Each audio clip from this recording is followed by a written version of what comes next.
Welcome back to the LCS Countdown. We're just minutes away from our next playoff series, 100 Thieves versus Evil Geniuses. Now, ahead of their playoff qualifications, tensions were rising for the 7th place squad as we look at the latest episode of their docu-series, The Heist. It's kind of OP for the loser bracket, low-key. Then we need 4 best of 5. Hey, if we win 4, we're in Worlds.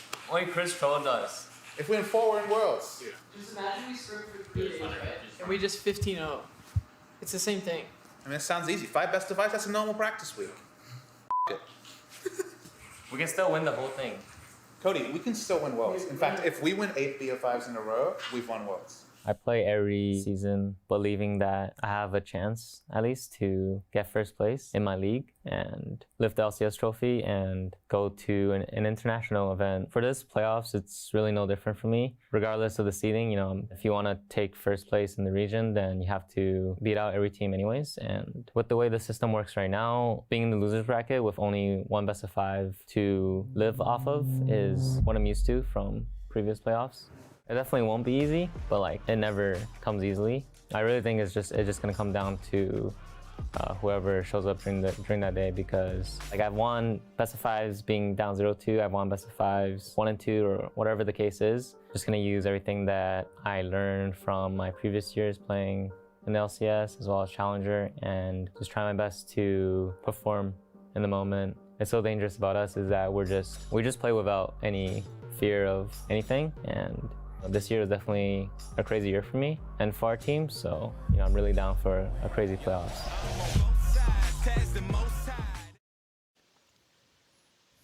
Make sure you catch the entire episode of The Heist on the 100 Thieves YouTube channel. Now, both of these squads will need someone to step up if they want to keep their hopes at a title match alive. And for 100 Thieves, a lot of eyes are going to be on their explosive jungler in Contracts. And if you remember Contracts' career, he started off as being one of the hottest amateur junglers. Everybody wanted to get their hands on him, so he joins Cloud9, the talent development machine, and it doesn't work out. He ended up going to Golden Guardians afterwards, and it did not look good. It was a rough split, so then he gets demoted into Academy and climbs his way through until this year, finally gets a shot to take over Medius' spot. And it really shows that he's a very aggressive jungler. The same kind of aggression that we see from him at the very beginning of his career, he still has it here, whether it's on champions like Olaf with the rest of the team backing him up, or showing us the first win on NA Nidalee in the LCS. So this team really performs best when they can give him a ton of resources and put the rest of the team in more of a supportive role, like Ryoma on the Galio. First win on Nidalee, the first team to take down Cloud9 when they were undefeated. I love the callback to the fact that he was on Cloud9. Contracts to me so much reminds me of what Blabber is now, but of 3 years ago, Mark. Yeah, he had success at Worlds, if people don't remember. He looked great on the World stage. Everyone thought he was going to be, like you were saying, the new hotness in North America. And then the getting removed, getting put onto Golden Guardians through, and then struggling with that lineup was such a shock to a lot of people. And it's great to see him back on the LCS stage dominating games again. And he'll need to do that today if they have any hope of actually upsetting EG here. Right, let's talk about his opponent. Today he's up against Svenskeren, a former MVP who has himself struggled this split. You can see there's statistically nothing overwhelmingly in his favor. Yeah, I mean, Svenskeren, we always kind of joked, his stats look like crap, but, just watch him in the game, and the eye test kind of tells you a different story. He's a lot more involved. But I would have to say this last series that EG played is kind of uninspired. I'm very lukewarm on Svenskeren right now. He did have a little bit of a lead against Santorin, but he wasn't really that involved in the lanes. And when he plays against Contracts, his job is going to be contain Contracts and Ryoma so their top lane is okay. So I really hope EG gives him more agency, maybe gives him a counter pick. I don't want to really see that, Sejuani into Graves again where he has nowhere to go and doesn't play the game for 20 minutes. I'm glad you brought up the last time these teams faced, because just 1 week ago it was EG against 100 Thieves, and 100 Thieves slapped EG. It was not close. It was a stomp. So it's only a week that EG had to now play another best of 5 and is now facing off against 100 Thieves, who already showed that in the jungle matchup when it was Graves for Svenskeren and Nidalee for Contracts, Contracts prevailed. Well, so far talking about where 100 Thieves might find an advantage, I want to now flip to the other side and talk about where EG might find one of their own. As Svenskeren has seemed to have maybe a dip in performance, it appears that there is more reliance from Evil Geniuses on Golden Glue in the mid lane. Yeah, I mean, the stats aren't super impressive because it was a full 5-game series that they ended up losing. But I think the thing that I would call attention to is in their wins, who was winning them these games? And it was almost always Golden Glue. The flash forward on the Oriana ball to find Turtle to set them up for that team fight. Then the game 4, when they had the LeBlanc Shen, it was him popping off and winning them those games. And I think this is a different look than I think a lot of people were expecting when you hear Huni and Golden Glue coming in. They're bringing in Golden Glue for stability and whatnot. But at some point, you got to adapt to your plan and realize Golden Glue is probably your best early and mid-game threat right now, most consistent for sure, and play around him a little bit more in terms of picks and with Svenskeren. I mean, let's just be super real, probably. When you think LeBlanc and you think Evil Geniuses, most people are still going to think Jizuke and not Golden Glue. But it was Golden Glue that they had success with when paired with that Shen looking to combo and make plays. Yeah, I mean, so the series start was kind of confusing because, they're doing this, like, Hecarim top dive thing. And at first I was like, all right, they have some adaptation, right? They do a 4-1 with Gnar, and then, Golden Glue gets the Oriana pick. That kind of enables them to go into the game 4. Then game 4, they do the Shen LeBlanc. Again, Golden Glue is the star. Then in game 5, they have no agency anywhere. There's all farming for 20 minutes, and they first start make a play. I think like 22 minutes was the first time they made a play that game. So it's like their drafts and losses look really bad. Like they're not really that coherent, and they kind of like don't seem like they're reacting well to their opponents. But then in their wins, they have like these nice comps where Golden Glue's the star. So I can't really tell what they want to do. Well, it's something that was happening to the lineup before Golden Glue and Huni even showed up. When Jizuke and Kuma were playing, we often realized that the draft was a big problem for the team, whether it was not fitting to the play styles of the current players or even just maybe too experimental and not allowing the old style that we saw their success in spring come to light in summer. And I think against Ryoma, they'll have the opportunity to play around mid a little bit more. I think, PoE was obviously an all-pro mid laner, very difficult to get wins against. But Ryoma has good games, but he also has bad games. He's very inconsistent. You remember back in spring playoffs, he actually went toe-to-toe with Bjergsen in that series and looked great. But then he also has games where he has a really hard time and keeps getting killed over and over. So it's a bit of a question of which Ryoma is going to show up. But I think he's more exploitable than, say, the FlyQuest series was with PoE. Probably you mentioned some of the draft experimentation that EG was doing yesterday, or the series before, rather, the day before. Oh my God, time is melding together, gents. 4 days straight of best of fives. It's that hot outside. Time when did they last? Heat waves get into you. But you mentioned the experimentation they were doing with their drafts, like bringing the Hecarim to the top lane for Huni, and that to me just brings my attention to the top lane where it has to be acknowledged someday on the other side of the rift. So is that the kind of experimentation you would want EG to continue to do in the face of someone like Sunday, or go with more known quantities since Sunday is really truly a threat? I mean, I don't know. Whenever I want EG to do something, they don't do it. I thought playing around bot lane was a really great idea. It brought them success in the spring. But I think this is probably going to be the most pivotal matchup of the series. Someday is the playmaker for 100 Thieves. If you shut down Someday, you have a really good chance of winning the game. And then, so this might be where they pull out more unconventional picks because Someday is a very logical player. He's going to get a small advantage and grow it slowly. He's not going to take these gigantic risks all the time. So if they do want to throw some kind of experimental pick in the top lane, I think it might have some relevancy against Someday because he's not going to know what small advantages he can get. And I think that might be the best way to, kind of confuse 100 Thieves' best player. I would still be scared to do that. I mean, if you're doing these weird experimental carry picks, like it's just as likely that Huni kind of throws the lead as well with those kind of champions.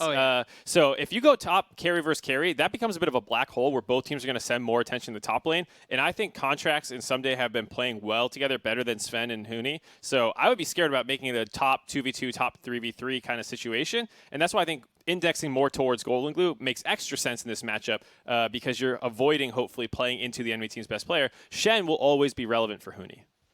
Conversation around the top lane meta is very interesting. I think similarly, the conversation around the bot lane meta is interesting when you're looking at 80 carries specifically in this matchup because it's been brought up before. I'll bring it up again. Bang, his champion pool doesn't seem the best suited for the way that the meta itself has been driven here in the postseason.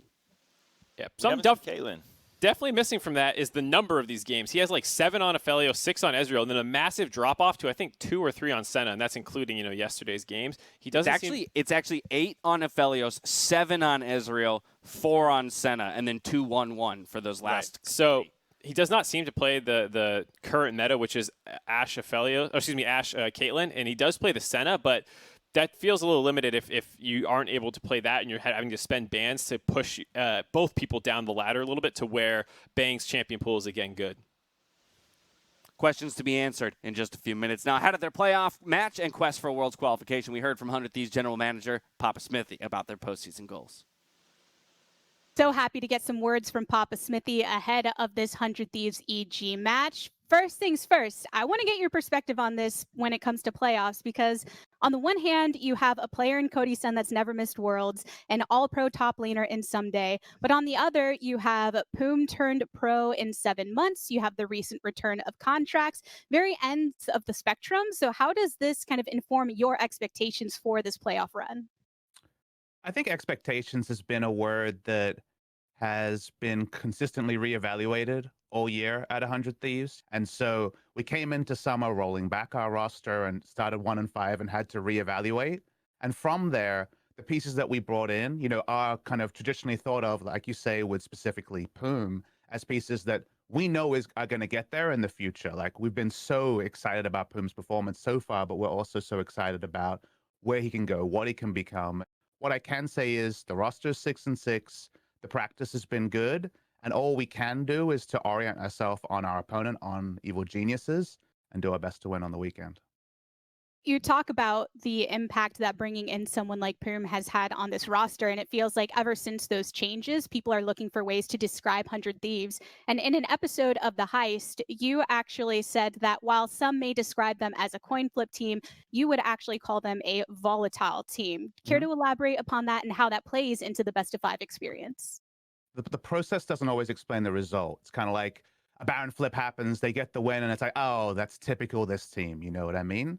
But our team, the one thing I can say is the quality of our wins, like when we win, it's usually like very dominant. The Evil Geniuses win was 23 minutes, shortest game of the season.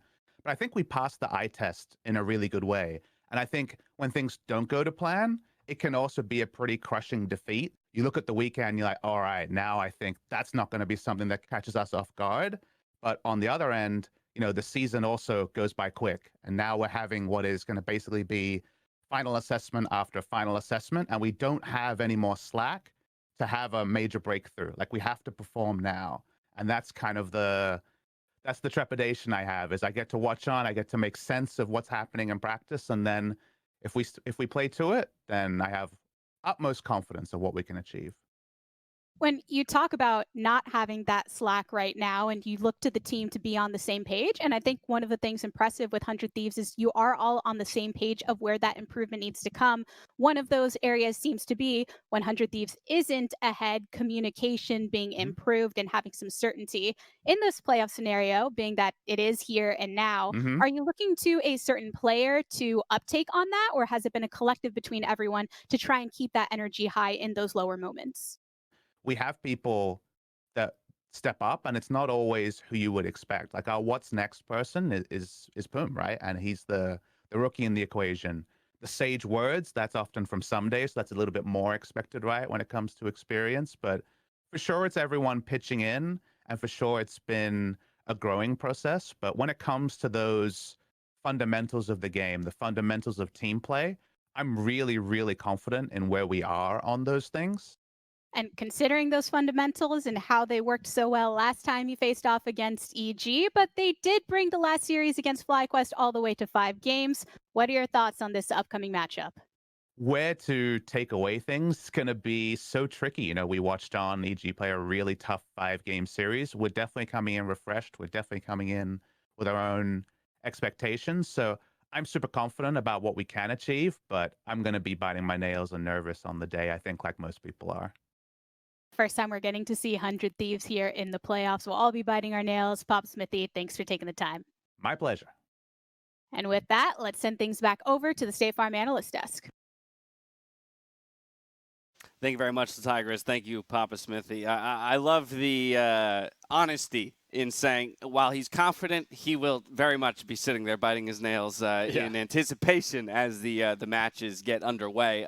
With the match just minutes away, let's get some predictions up on the screen. We have had some differences. We've already had some upsets by the numbers in this postseason bracket, and Crumbs is once again calling it differently than the other two on the desk. So Crumbs coming in first. Well, first of all, yeah, it's very easy for these guys. You just predict higher seed. Yes, makes sense. But the one that really strikes me as 100 Thieves having a good chance here is that they beat EG in an obliterating fashion just a week ago, right? Like just 1 week ago, this was not close. I think Svenskeren ended 0-6 or something in that game. They actually got to play the composition that we saw them go against C9. I think they have worked more on that. And despite EG going a close series against FlyQuest, they have still not shown that they can contest against somebody that presses them early like 100 Thieves will. Mark, you seem unconvinced. I would have gone 100 Thieves without that series earlier this week. I thought the way they played FlyQuest was pretty good, and 100 Thieves has only shown a couple small comps that they can really execute on in a best of 5. I think that'll start to bite them in the butt a little bit.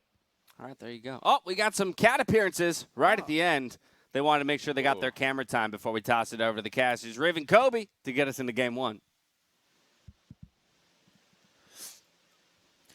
Thank you so much, Dash. We are ready to get into game. We're ready to see what kind of play these teams have for us. Evil Geniuses versus 100 Thieves. And we just heard Papa Smithy saying they watched Evil Geniuses have a tough 5-game series. They're refreshed. They're ready. And hopefully Evil Geniuses has bounced back as well. Yeah, and honestly, from the side of 100 Thieves, getting to watch the extra series, also they should have confidence from the regular season, because even though these teams in regular season split 1-1, EG winning the first, then 100 Thieves winning the last one, the most recent game, the last game of the regular season for both these teams was 100 Thieves using that same strategy that we very closely associate with them. Someday on a carry topside, it was Camille. Contracts on an invade aggressive jungler, it was Nidalee. And then Ryoma on the single most important champion, I feel like, for 100 Thieves draft, it is Galio. If Ryoma can get Galio, well, I guess he's not getting Galio. That to me is like the single most important thing. He's undefeated on it. They have 3 wins with Ryoma and Galio. He was so good at setting up the rest of the team and using that ultimate to go with Contracts and with Someday on their aggressive plays. Obviously, Evil Geniuses feel the same, so good scouting by them, good preparation, nice ban. What else did they have? Evil Geniuses in their games versus FlyQuest looked good with engage comps. We actually saw Huni going back to the Gnar, which looked pretty sweet when they got the big wombo combos in there. So we'll see if they can get any of those picks in on their blue side here. Final red side ban for 100 Thieves. They've looked around the map with a flex on set ban, and it's going to be Ezreal towards Bang. Yeah, Bang, now 3 of the top 80 carries out. The obvious one left up is Ashe. 100 Thieves kind of dangling this Ashe in front of Evil Geniuses. They don't bite, though, and they're going to let it go over. I wonder. Maybe because you see the Thresh with the Ashe, and that's not what they want to play. But it's the Nidalee quickly that we have also been seeing banned here. Early aggression for Contracts, who loves Nidalee, as the Ashe also gets locked in. So we'll see if they lock down some of those javelins and the Lovers duo, Kobe. Nidalee has always been paired with Renekton. Like that is where, talking to some of these players in these scrim games, where the explosive duo came out. It is Renekton, W stun, allowing you to land your Nidalee spear. That's an aggressive top lane plus an aggressive jungler. You want to fight around it. And 100 Thieves, they get the whole package. Boom. Well, they lock it in. There it is. Taster's choice. It's like they had it right on the menu. Easy pick for 100 Thieves there. Still 20 seconds on that. As the ban comes through is Shen. And now that won't be Huni. We saw him playing that a few times in their last best of 5 series here in playoffs. And he was actually doing really well in the globals, finding lane domination as well, and just being omnipresent on the map. Yeah, and I expect a couple more sticking with the topside bans here at Huni. You are also thinking maybe Gangplank will be the next ban here for 100 Thieves. Both of them definitely are premier Gangplank players, and Huni not on those signature champions has looked pretty poor, so there it is. Yeah, just kind of straightforward. Meanwhile, Evil Geniuses, another chance at banning out Poom, putting him on something more risky. I would ban more range champions. Yep. Poom, a lot of answers, though, to Rakan are usually like, oh, Leona or Nautilus, a tanky one that can withstand the Rakan engage and kind of lock him up on the way out. Maybe that will be the direction that 100 Thieves decide to go with, since Morgana and Thresh, the bit safer options, have been banned away. Well, there's the Tom. Just gobble people up. I'm sure Poom's happy to be on Frogman duty, as we've heard some of the support say before, but we'll see. He really can fit into any role so far, as we've seen, and he came up in the ranks so quickly to be on 100 Thieves here in the playoffs. Evil Geniuses with a final few picks on 4 and 5. They have Bang, they have Zeyzal. This is one of those picks I was talking about that looked great in the combo when they got to the fight phase. Huni was on that Gnar during this. When they had it, it might be the Ornn this time. Yep, tank duty it looks like for Huni on the top side. They don't want too much more risk coming out of that. And that is definitely an area that 100 Thieves can try and pressure, as noted with the Renekton and Nidalee. Ornn does have the ability to try and W away, but it's really hard to time that with the Renekton W. It becomes more of a guessing game, mind game. Ooh, so the global presence in favor here for 100 Thieves as they lock in Twisted Fate. Ryoma gets some options in the mid lane as he can now start to tango with top or bottom once they get towards that level 6. And it is a very, very similar strategy to the last game of the regular season where 100 Thieves did defeat Evil Geniuses. They, instead of the Galio, since that's banned away, they used Twisted Fate. Very similar in global pressure. Should be a similar strategy where Ryoma tries to play off of contracts, off of Ssumday's aggression early. And just like that previous game, they have the very safe Ashe and Tahm Kench bottom lane to try and disengage, try and farm up for later, where you can add the arrows and add extra CC to start it off, if they're able to get that top side ahead. Meanwhile, for EG, much more kind of well-rounded composition from them. They did fall to FlyQuest when they tried to bring out the Zyra last time around, but let's see if they can do better this time. As Bang, definitely one of the big hard carries for them later on. I cannot wait to see a 7 versus 6 seed, 6 and 600 Thieves in the last few games versus the 5 and 8 Evil Geniuses in the last few games. Round 1 continues here, and we're about to see 100 Thieves versus Evil Geniuses. That's right. With the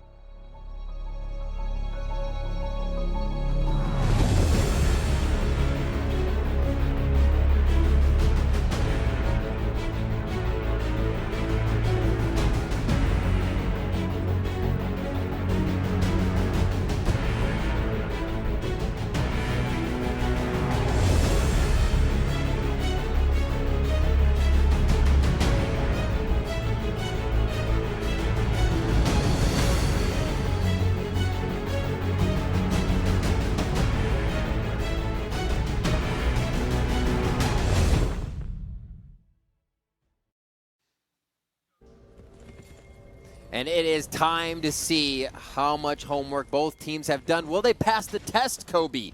A lot of these players have been on teams together. Will that matter? Will it just be the first blood that carries them through the advantage? So many things can happen here in a best-of-5 series.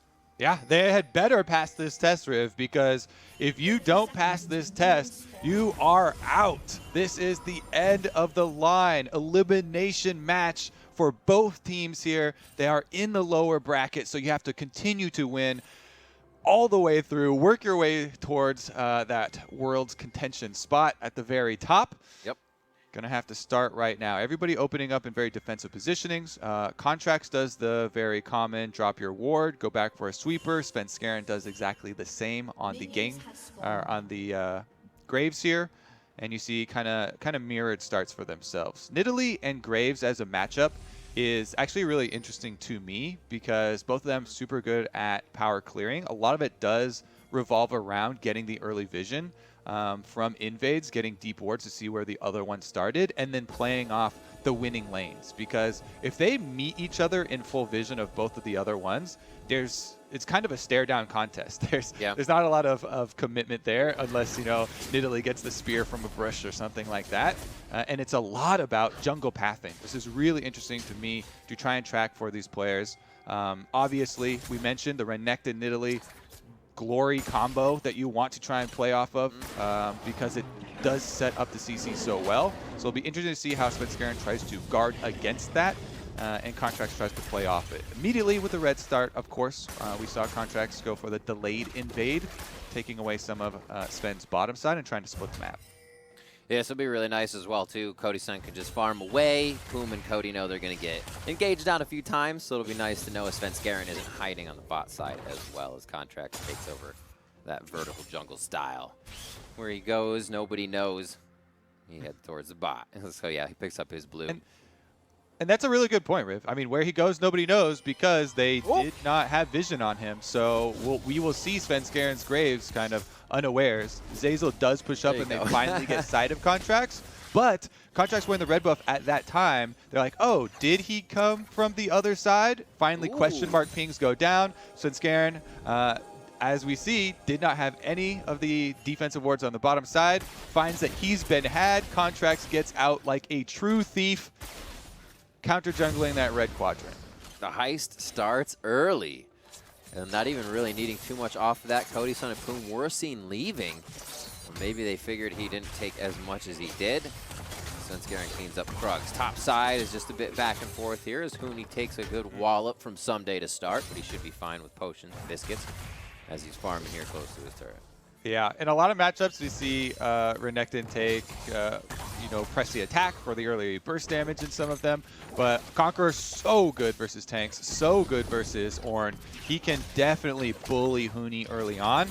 And that's why we keep trying to say, okay, when's Contracts going to get over there? When is he going to try and play off this top triangle? Ryoma, the Twisted Fate, you have to keep your eyes on. Level 6 for him. Contracts going to have a little bit of contest here on the Scuttle Crab. Svenskeren a little bit late, and Contracts, by taking that, you seal off the rest of the map. Now Svenskeren is left being counter jungled in the early starts of the game with no options. He's been spotted, there's no camps up, he has to wait for respawns here, which is kind of ridiculous. He's also just hanging around topside waiting for the possible dive, but Contracts knows he doesn't have to waste any time going for that because he just saw Sven. Still sweeping too. He feels like he might be tracked right now as his jungle has just been taken, and timing on his camps is Contracts' knowledge as well. Contracts back on his own red, and that will be a successful, what was that, late 3? Yeah. Yeah, it's goes around slow rolling. What we're seeing on the screen right now is why, especially in solo queue, I always get so tilted when people just kind of AFK at the beginning at their towers and don't put down defensive wards in the river on both sides. The fact that 100 Thieves got to slip in to EG's red quadrant for the late invade and steal away the red buff without giving information over Svenskeren to know that Svenskeren should go and counter on their side just sets up this huge jungle difference for the beginning of the game. And Contracts goes for the early recall here. Skirmishers plus the Amp Tome, going to have a very big advantage. Going back to his Raptors too. Svenskeren looking for that to spawn. At this time, he just pinged it out as he's waiting on that, farming them now. And his lane's pushed on the bot side, so maybe he can get a bit of pressure on a counter if it happens off of this. But it's just going to fizzle out as nobody's really in range to engage or get the extended fight through. Boom. Just walking around. He's feeling good. They feel confident on the bot side due to the strength that Contracts has. And it's a bit of a flex, too. They don't know if Contracts is up with the Drake doing it. Boom's just stepping up like carelessly, as it seems, but they know they're in control. Yeah. And the reason we're talking so much looking at the perspective of 100 Thieves is because looking at the comps, this is the team that has to make the early moves. Evil Geniuses have very good scaling on their side. Obviously, Ornn gets Ornn items, but Xayah Rakan scales super well for damage output. Orianna provides so much utility for team fights later on, and that's why the onus is actually on 100 Thieves to create some of these advantages, with the earlier game focus picks that they have. And taking Dragon is a huge part of that. Anytime you have these types of comps, you want to start your Dragon stacking as early as possible so that you can threaten Soul earlier in the game before Ornn gets to his point of handing out the upgraded items, before Xayah has multiple, crit multipliers in her build. So the next step in that, 100 Thieves now, level 6 on Twisted Fate. EG need to play around that. It's on Golden Glue and his jungler to try and keep vision of Twisted Fate, and that's why you see the ward even in lane. That's what I'm looking at as well, Kobe, where these plays could be made off Destiny, how much more vision control they can get on these maps. TP's down towards the bot side again. That's going to be Poom getting back to lane. He goes back to Flash heal. as they keep setting this up. Looking at how this game is playing for 100 Thieves, just so calm and slow right now. We have to remember, you know, someday Cody Sun on a team. When this started for 100 Thieves, as things switched up, and just the way they've been able to go 6-6 in the past few weeks shows how well they're working together with, one, a new player in Poom, two, Contracts, who's been just climbing through the ranks and trying to better himself as a player throughout the splits. Cody, Sun, and Poom look for that first engage on the Xayah Rakan, which you're not expecting. But yeah, 100 Thieves just firing on all cylinders, it seems, and really flowing well. He's calibrating the aim here. First arrow is a hit. Got him. And now they know I'm going to be on point with these. I think it's a really cool topic, though, especially Poom, because it's so crazy. When I first heard that Poom had only been playing League of Legends for 2 years and had made it so far, his rise up the ranks was incredibly quick. That being said, there is so much pressure on him. This is his first best of 5 series at any level, at amateur, at academy, at LCS. Because his rise was so quick up to the LCS level, he never even got that experience in a competitive best of 5 at any of the other levels. So there's a lot of pressure on this, in addition to obviously it being an elimination, playoff series for them. So definitely going to be hyper focused on him as a rookie and his performance in this series. And the other side too, EG, this team has been together across the board for years as well in different capacities, as we see someday go on to Huni in the top side, Huni and Bang together, right, on SKT. At one point, Golden Glue and Zeyzal, and then the summer after that, Svenskeren. So every one of these two guys on EG as well. Yeah, we have a lot of long-standing relationships. Absolutely. In the LCS, I definitely love the ones that still duo on stream after leaving their teams as well. Especially your Huni and Bang combination that you're talking about. Definitely one of the more comical ones. But the combination with Someday I'm looking for right now is still Contracts. And Contracts on the Nidalee has been able to keep most of his early farming lead. He has been able to focus on the objectives as well. Obviously, the Dragon already taken up. That's step number 1, because you want to get that timer ticking. But if you can get a solo Rift Herald without having to utilize the pressure of your laners, you don't have to call them over. They don't miss anything. This is tremendous value for Contracts. He gets next spawn of the Scuttle Crab. He gets basically a free solo Rift Herald. It's actually insane how much extra pressure you're going to get out of that. Now they go for the dive with the Twisted Fate. Oh, they see clearly on this one. Svenskeren coming in just a little late as they try to smoke screen Ryoma down, but First Blood going over to 100 Thieves as they continue the heist. An arrow on the bot side does Zeyzal, as it's a bit chaotic, but the fight here in control of 100 Thieves. Bang turns this, but there's a huge minion wave. He has to Feather Storm right away to clear this one out, and they'll be safe, but low on resources in the bot side for EG. And just like, you dream of with Renekton Nidalee, stun him up and then nail the spear. He instantly goes down, so there's no danger for 100 Thieves off of that play. They were so safe in this. Just look at the replay. Even though Svenskeren's right there, it does not matter. Twisted Fate ultimate, you can roam first, flash in from Someday to ensure that he's able to set it up.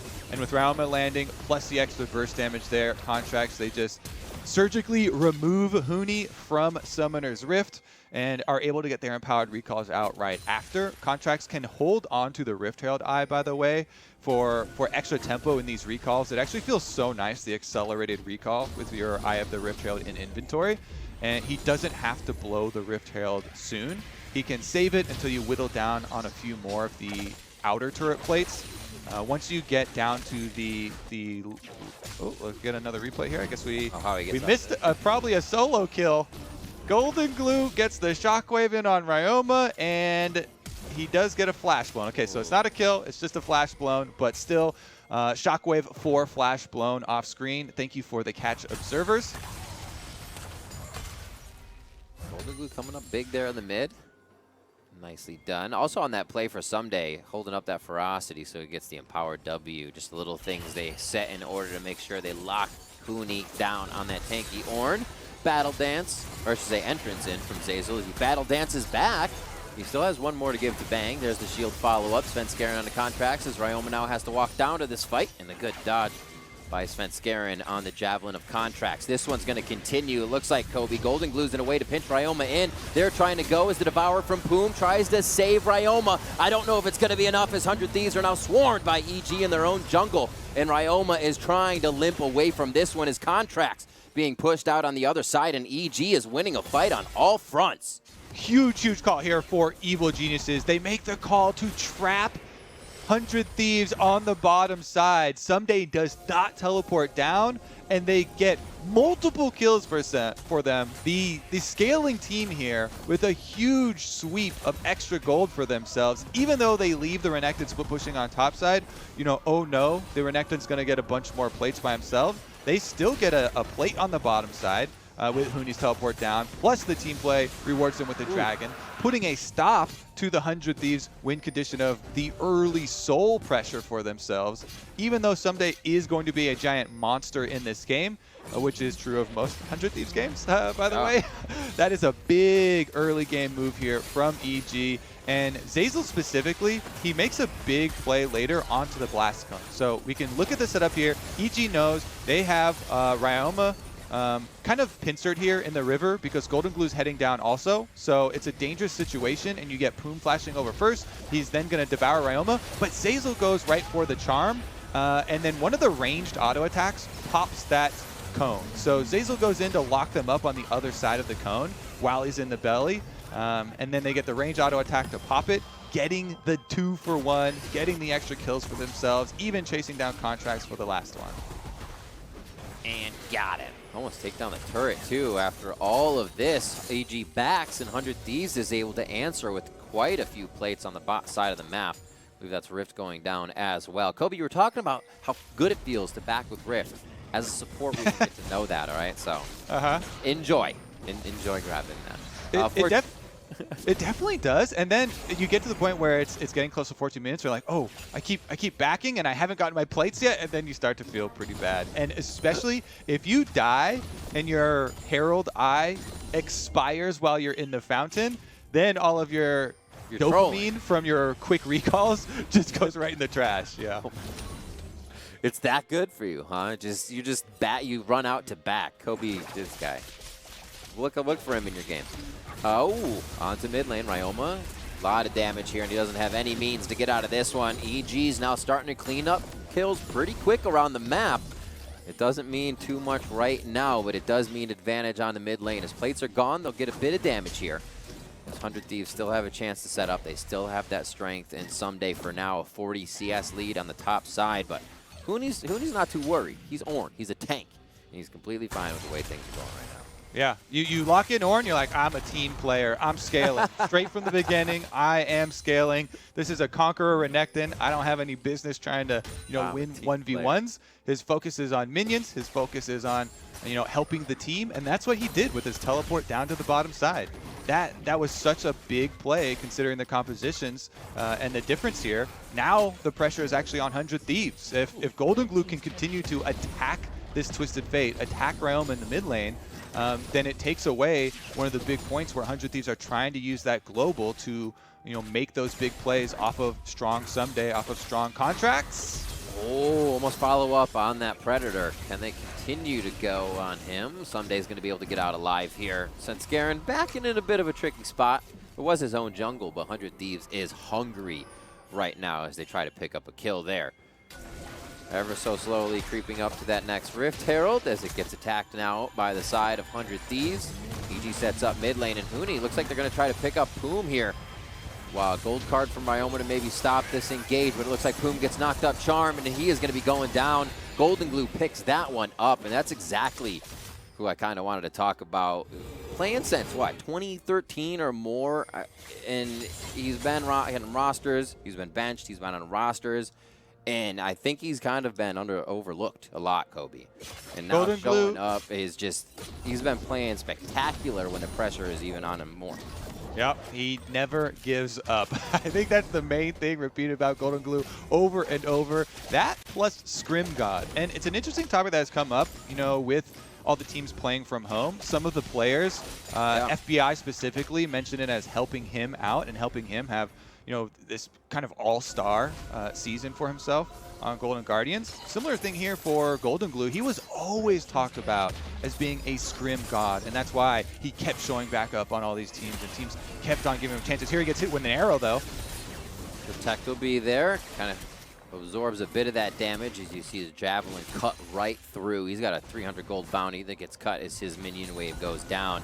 But they want him. They want to get that bounty back. They want to shut down his mojo right now in the game, and he is just feeling good. 30 CS up on his lane, so counteracting even what Someday's able to do up top. Not worried there. 20 CS for Bang as they've been able to push back Cody, Sun, and Poom, and here a fight towards Poom once again. Thinking his summoners may be down. His flash is up, so he may be able to draw a bit more aggro from the side of Evil Geniuses, but Ocean Drake seems to all be sealed by them after that. Yeah, I mean, EG, because they make the two really big kind of mid-game plays, and even a bit early game, they with that teleport to the bottom side where they took second dragon, they put a stop to the dragon stacking of 100 Thieves, plus got a bunch of gold for themselves. That just turns the tides, of these team comps so much, since they also have the safety of the stronger scaling for themselves.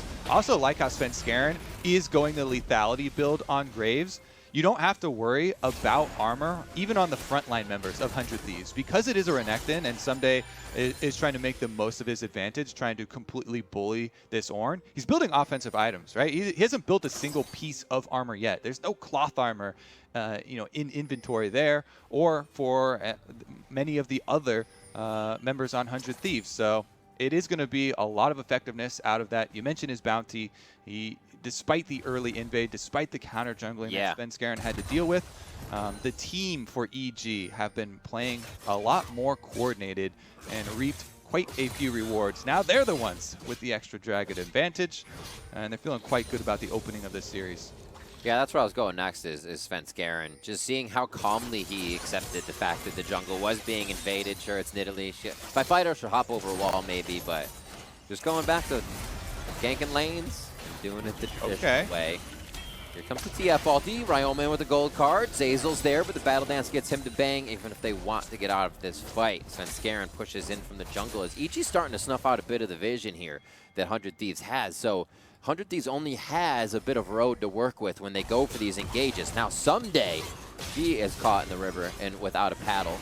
Contract's able to get here. Poom coming in to try and get a Devour save. And Conqueror is up, and Huni is down. That one's quickly turned, and you cannot think Someday is ever stuck in there. You're stuck in there with him. Yeah, congratulations. You caught a Renekton by yourself in the river. Guess what? He's going to turn on you. Someday immediately stacks up his Conqueror, rips right through Ornn. He's on Blade of the Ruined King plus the Black Cleaver.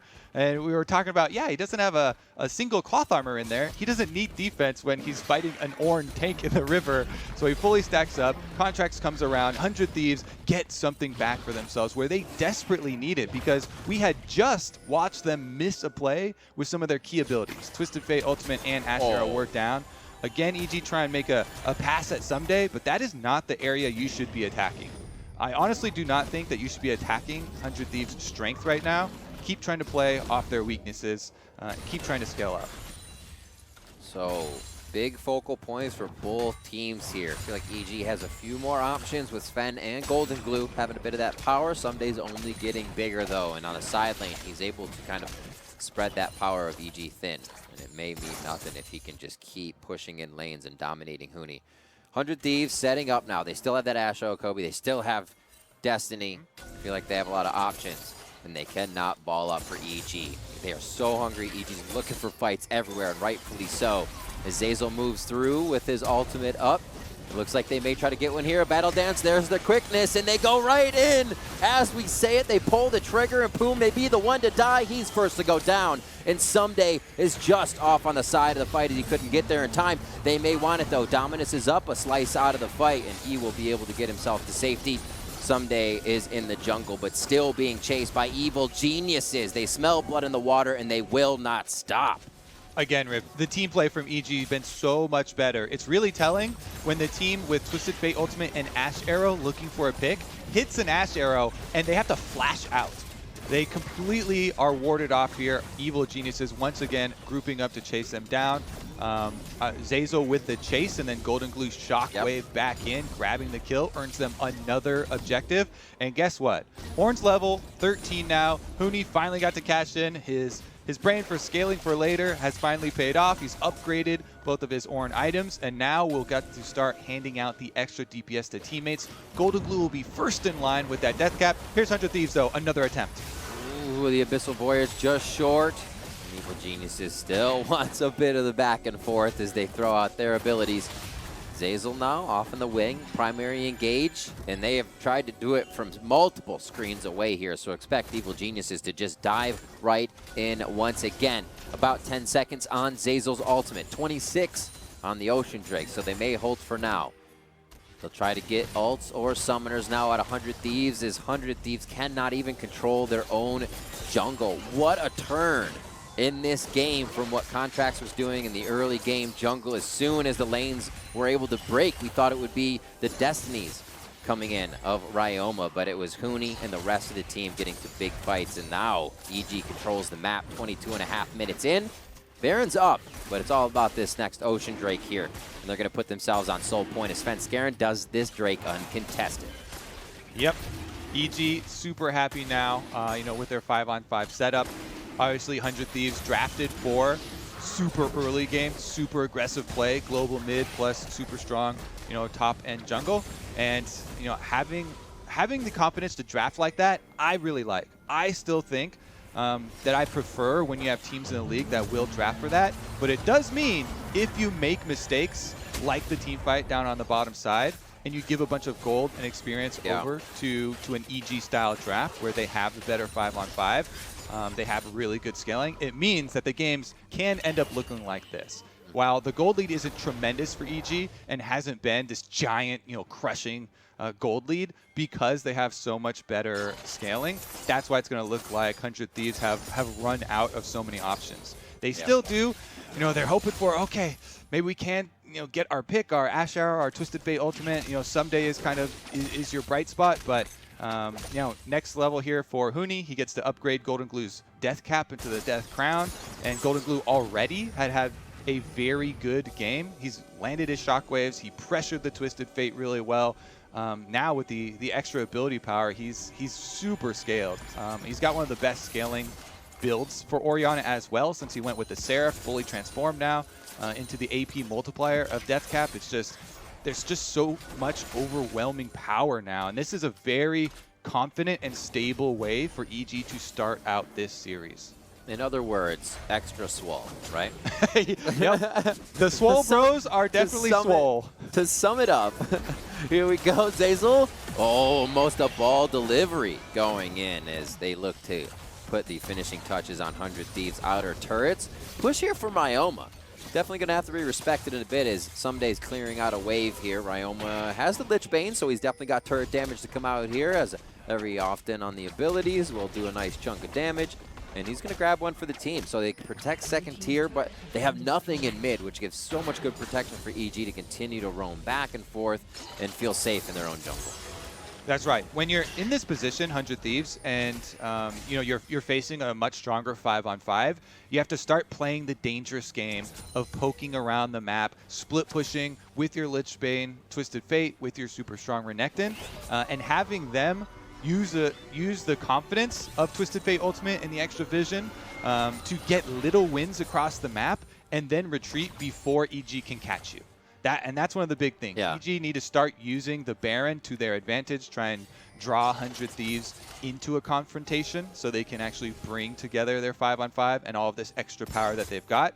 Until then, 100 Thieves are looking to spread them apart and try and utilize the Twisted Fate ult plus Ash Arrow to pick someone off before they're able to set up an objective.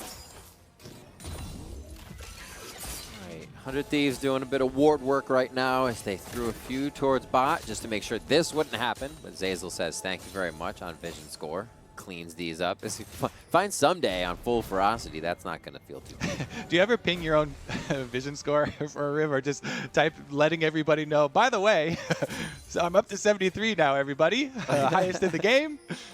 So Before, no, because zombie wards would just give junglers an unfair advantage because you're in lane with your partner and you're like, well, you have 50, I have 30. I look like a pleb right now, so I'm not even going to ping it. Zombie ward, cheating the stats. Yep. Svenskeren pushing a few off of the jungle right now. Poom and Contracts, that is, as they head back to safety and just clear out whatever resources they have. It seems like they've been in a drought right now for a little bit on the side of 100 Thieves. They were able to grab Infernal, but Ocean Drakes and Cloud sent over to the side of EG. Now there's a bit of a ping on Baron. That's 100 Thieves as they want to get some vision in there so they aren't pressured to look with their full team or at least one. Yeah, I mean, it really is thematic that 100 Thieves now have to steal stuff off the map, basically. Most of Summoner's Rift is controlled by EG, and it's up to 100 Thieves to try and, get into their territory, steal away little bits of gold, little bits of objectives before EG comes, to catch For the them. master, Here they right? go, looking for another pick. Ooh, good smoke screen there. Svenskeren takes a bit of damage back as Ryoma outplays that. 100 Thieves feels good to step forward on this fight. Someday on the push towards bot lane. They are getting it back from Zeyzal. Actually, that's going to be Bang, looking alike. Those Stallions. The teleport is a huge cooldown. Talking about stealing things away, it looked like, oh, that's another attempt for 100 Thieves. They don't get a pick. That doesn't matter if you don't get the pick, since they instantly burn the teleport, and that means 2 towers burned by Someday. So they're trying to continue with the split push here. They do get bottom inhibitor opened, but now it's time for a 5-on-5. EG, they've got the Ornn ultimate. Huni just needs to start it for them. This is some of my favorite stuff, Kobe. When a team knows they have to work around their opponent because the fight is better, but 100 Thieves are still forced to the Drake. They're able to take it and stop Soul from Evil Geniuses, but they lose 2. Still, the play is huge. And off the ball, they got the bottom inhibitor turret. EG's looking at Baron, though.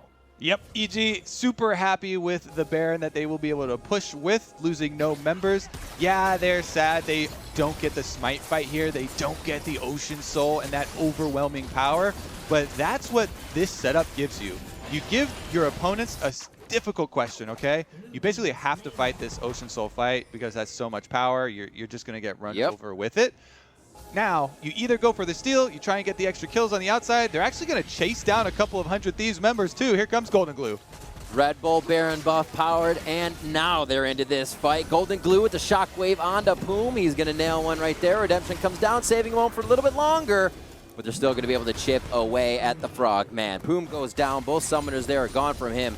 Pings down the lane, and Golden Glue and Huni say, we are running this one up here. They do have pings on top. They think 100 Thieves might be pushing back, but they don't have to worry about that right now. Someday he's going to be seen in mid, and Golden Glue and team are going to feel great about pushing up. Yeah, I mean, Golden Glue's level 18 now. This is absolutely insane. He's got fully upgraded items, multiple multipliers here, and with Baron buff, you just run straight through all of the defenses here for 100 Thieves. This should be EG with the Baron buff, getting the inhibitor. Even probably getting another inhibitor tower, as you already see Huni buffing up the mid lane, trying to get that one in place as well. Strong mid-game to what could be the finish here for Evil Geniuses. Contracts trying to run the show in the beginning, but Svenskeren just seemed to say, that's all right, I have a game plan. We are the Evil Geniuses, and there's a method to our Team game, madness. baby, team game. Team game. Live Evil. 5-0-2 for Svenskeren. 304 for Golden Glue and 104, that 300 gold bounty for Bang. The whole team is vibing right now, Kobe, and EG is going to be hanging out here mid to push another wave in. They're not even worried about top. They're trying to go one after the other consecutively, and they got the cannon wave to do it. Golden Glue CS is actually insane right now. 336 at just over 30 minutes. It's past the 10 per minute mark. Golden Glue is a freaking monster. He is the state of farm, if you will. It's getting inhibitor in mid. As they go top, that wave's ready. The ping is there, and God, they're still so strong. Mana's there. Ocean's keeping them a bit topped off. 2 minutes until they even need to go down to the bot side. There's a pink ward there for 100 Thieves, so they'll know if anything's tricky to start. And, pull in. Poom looks like he could be in trouble. Contracts trying to help from the side, but the vision is lost in the jungle, and they're going to start knocking up Someday. He's caught between 4 right now, and instantly Melts is the one that needs to stay alive for 100 Thieves. He slices, he dices, and he goes down himself. Golden Glue picks up a kill, and so does Svenskeren, and it looks like EG is going to be in the base. 100 Thieves with the final touches on. Yeah, it looked like Ryoma was trying to catch the minions and cut them off for a possible base rush, but the top side is already there, so EG don't have to worry about the mid lane minions. They just go straight top side with the double minion wave here. They will lay waste to the 100 Thieves base. Oh, Kobe, a quick one back and forth in the beginning, but EG comes out swinging even harder here for game one. A huge game from the middle of the map all around, and EG coming together to take this first game of the series against 100 Thieves. Neither one of the Swole Bros died a single time in this game. Golden Glue farmed up a storm. No deaths, multiple kills, pressure the Twisted Fate. Svenskeren, he weathered the early storm of the invade because 100 Thieves got kind of a blind takeaway on the red quadrant, setting them up, and played with the team off of the bottom side. Those two team fights where EG were able to get mid-game gold for themselves were just huge in pushing them ahead, towards their 5-on-5. Bang and Zeyzal bring out the Xayah Rakan for what is the first time. Crushing it, feeling good. And we also see Bang feeling good on that Xayah. It's just able to do what he can, going around. We know we can play it, but yeah, they played it one time versus FlyQuest in their FlyQuest series. Oh, in the play, yeah. You're right. Thank you for correcting me. I was looking at what the regular season stats here, and I derped. But looking at how EG came out strong on that, I like the tank comp, as I was saying, coming in with their game against FlyQuest. When we saw Huni on Gnar, that was amazing. Put him on the Ornn, he can do the same things. Golden Glue was on the Orianna that game. The initiations just seem impeccable here, and they come through this game with so much momentum that they are carrying it into game 2, and 100 Thieves has to rethink some things. And now it's time for us to step away, but when we return, the State Farm Analyst Desk will break that one down. And we've upgraded her with a sonic shield. Impressive. There is one more thing. Huh. Jake from State Farm. Here's the deal. With the Drive Safe and Save app, you'll save up to 30% for being a safe driver. Like a good neighbor, State Farm is there.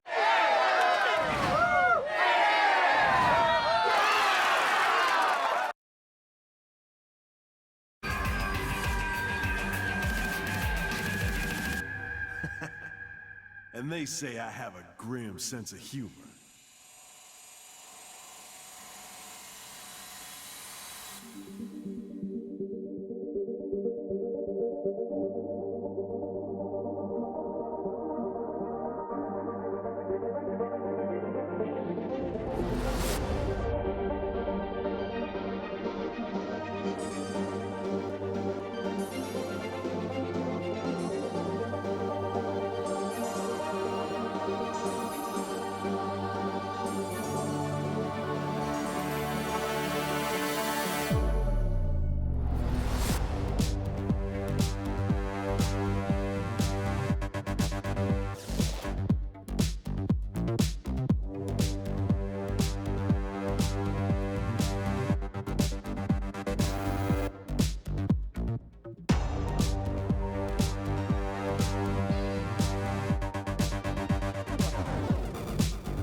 Welcome back to the LCS, where Evil Geniuses have taken the first game in the series. Now 1-0 stands the scoreline there.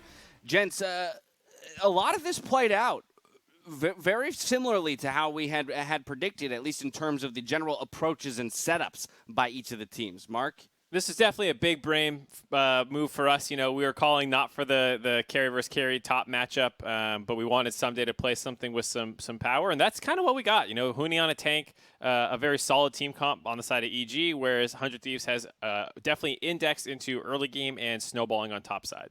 Yeah, this was a very powerful game one draft from 100 Thieves, because if it had gone well with a Twisted Fate, you would have ensured more bans towards the mid lane in the future, because we know how important the Galley already is to 100 Thieves. The fact that the TF did nothing, I think is really good for EG, because they can now move forward saying, all right, just let Ryoma continue to play this style as they're indexing to try to influence the side lanes. He was not able to get out of the laning phase at a position that he could actually affect the side lanes, and then without a TF doing much, you're not actually doing a lot with a composition that already gets outscaled very hard. Yeah, I want to give a little love to EG. I was pretty critical on their super scaling comp against FlyQuest, but in a game one where 100 Thieves hasn't shown their playoff form yet, I think this is a decent strategy. They didn't go with no agency. Graves still has high tempo, even though he's not winning against Nidalee, and Orianna always has kill pressure against TF, so they at least have some tools to play with. And then obviously, yeah, they outscale really hard, so it's kind of the onus is on 100 Thieves to execute their comp fast and early. One other thing I do want to point out is the Xayah pickup from EG, because we had taken a look specifically at Bang's pool coming into this series, noting that his most played were the likes of Aphelios, Ezreal, and then Senna. So shoved down onto the Xayah here, although I wouldn't necessarily argue that he had major impact on this game, showing us a slightly different look and some comfortability on champions outside of those main few. Let's dive straight into the game, though, because a lot of the conversation when you see contracts on Nidalee is how he's going to make use of it and be aggressive. The level 1 did go in their favor. Crumbs? This is something that 100 Thieves has been working on all season long, which is these level 1 invades, trying to establish an advantage for their jungler or for a side of the match. And so this goes completely undetected, and it looks so good for Contracts because he gets to steal the red buff from the Graves, and Graves does not suspect that he doesn't actually go and counter invade Nidalee. That sets off Contracts to a great start, and he actually ends up getting a 10 CS lead from that, and you're thinking, okay, the Nidalee can take off, like you have the advantage. Can it translate to something more? And it never got more than just a single camp, or two camps for the invade, so Graves was able to recover quite easily. Yeah, I think when you see these Conqueror Nidalees and this aggressive level 1 invade, obviously they're trying to hunt the Graves down and force action, but I think First Blood took until like 10, 11 minutes to come in. 9:55. 9:55, there you go. So like it was definitely one of those things where, yeah, you did manage to get this early aggression, but you didn't keep it up. And by the time these fights start breaking out, a bunch of people are level 6, and you have all these ultimates available, and all these 4v4s are going to pretty much go in favor of EG. Yeah, take note that Someday does not join the fight down here while Huni does, and so you can peep those CSDs, gold differences, right before this fight and after this fight. Someday's gonna spike. That was such a sick play by Zeyzal too. The taunt over, he ults, gets over the wall, hits the blast cone and knock them away, waits for the spit out, and then gets the double knock up on his W. Zeyzal played that super, super well. Just want to give him a shout out. And yeah, to your point, James, they did get one gank to the top side with the TF ult to kind of blow open the Renekton versus Ornn matchup, but it doesn't really matter much when the enemy team is just taking 4v4s and 5v5s on the other side of the map. Right, yeah, so we ended up in a situation where we had a very powerful Renekton, even threatening inhibitors on the side of EG, but not enough of a response out of the rest of 100 Thieves when it came to those 4v4 team fights. We end up in a situation where Evil Geniuses has an opportunity to take Dragon Soul. 100 Thieves forced to take the fight, they were forced to take the fight. And unfortunately, while they do pick up the drag, they don't pick up the fight. And this is the problem when you're flanking. You don't want to be foisted into the fight. You want to actually be engaging from both sides simultaneously. So even though Renekton is super fed, the fact that he gets in there so early, they just blow everything on him. They're able to take him down. And that was all of 100 Thieves' gold. Not lead, but most of the gold share was on that Renekton from his solo turret take top and then all the plates he got. So I like the start of 100 Thieves, but this is a game they need to realize, like, if they can't up the aggression and keep it rolling the whole time, they need to kind of pivot a little bit and match in scaling. Yeah, and it's also like the problem with split push comps right now. Whenever you want to over-index to your top lane, which was normally fine, Drake stacking makes that really difficult. You need to go and contest that, and even though they get the steal, you still need to be able to win the fight. It's like a battle on two fronts. You need to stop the team from stacking to actually get the soul, because otherwise then you're playing into soul, which sucks. But then you also need to be strong enough to, when you go in and go for that smite steal, there's going to be a fight afterwards, and your split comp needs to be able to fight after. Oh, that's a problem that so many teams face right now. They realize, yes, our strengths are in being able to play to the lanes and gate disadvantages, but we have to at some point take these 5v5. So even if they had a bigger lead in the side lanes, or even if the TF got to a really good start, you still have to put all your members together to fight against the Ornn, Rakan, Xayah, Orianna, Graves comp when you have single target everywhere and very immobile champions. So it was going to be no surprise at 100 Thieves if they approached the Dragon fight, even they would lose. Yeah, they were in a tough spot at that point in the game. Let's talk about Game 2. 100 Thieves with side selection. They're going to go to blue side. No substitutions here, but we are swapping sides of the map. So, Crumbs, as the vote for 100 Thieves on the desk, what would you like to see changed here in Champion Select to give them more outs when it comes to the game? Ooh, okay. So there's a lot I want to see different. I don't think Galio is ever going to be allowed for Ryoma, so I don't know if the TF was a pick that he really feels comfortable with, but I need to see him on something that does a little bit more than just lose laning phase. Like, it wasn't really a great pick here. So start with the mid lane, something that is a little bit more scalable. I think the Azir for Ryoma would be fine here, just a better insurance. And then for Poom, I'd like to see him not on Tahm Kench. I want to see him on something that is a bit safer, like a Rakan. You saw how hard it was to actually kill the Zeyzal. I want a champion for Poom that's hard to kill. He's getting picked off way too much. It's something that we've seen in his losses before. If they can make sure that he's on something that is hard to pick apart from the enemy, I think they can stabilize the game if it gets out of hand.